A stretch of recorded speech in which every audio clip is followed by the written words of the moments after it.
Hi, today I'm making my stuffed bell peppers and Spanish rice. And so I'm going to begin with my sun-dried tomato oil that has cilantro in it. Hopefully you got a chance to see how I made that. And I'm going to start with rice. It's just a rice-a-roni, and you're going to follow the instructions. And so instead of using regular oil to sort of brown the rice, I use my oil. And then once I brown it, I'm going to add the 2.5 cups of hot water. I'm going to add the 8-ounce can of stewed tomatoes, the seasoning packet that comes in the box, and 2 tablespoons of butter, and just set that aside. Next, I'm going to actually sort of hull out my bell peppers. So I'm going to cut them in half and remove the seeds, and then place them in the baking dish that I plan to put in the oven. You can coat these if you like with a little of the oil. Again, the cilantro oil is the secret ingredient.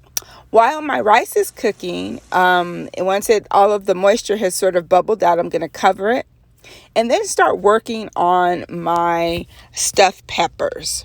I'm going to take about 1.5 pounds of ground beef and add a 1/4 cup of tomatoes, the stewed tomatoes. So I just take a little bit out of the can that I use for the rice.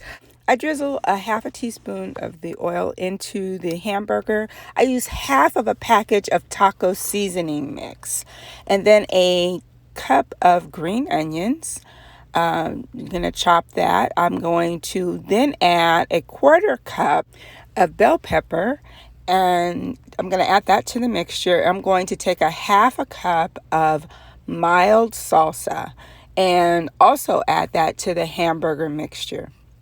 And so the goal is to mix all of the ingredients well, and at that point I'm an 11-ounce can of Mexican or Fiesta style corn. You're going to mix that well, and you can add garlic powder to taste. You can also add pepper if you like, or use a spicier salsa. Once that's completed, you're going to scoop the hamburger mixture into the bell pepper shells. Okay, and so you want to make sure that it's nice and tight. It's going to shrink a little bit, and so I try to make sure that it has a little bit of height on it, so that's why I'm showing you this. And this recipe will make about 8 half bell peppers. It cooks for 25 minutes, and then at the 25-minute mark, you're going to add Mexican cheese to it. So really as much as you like. I add about 3/4 cups of it, and once it's done, I'm going to serve that over my Spanish rice, and it is definitely a delicious dinner.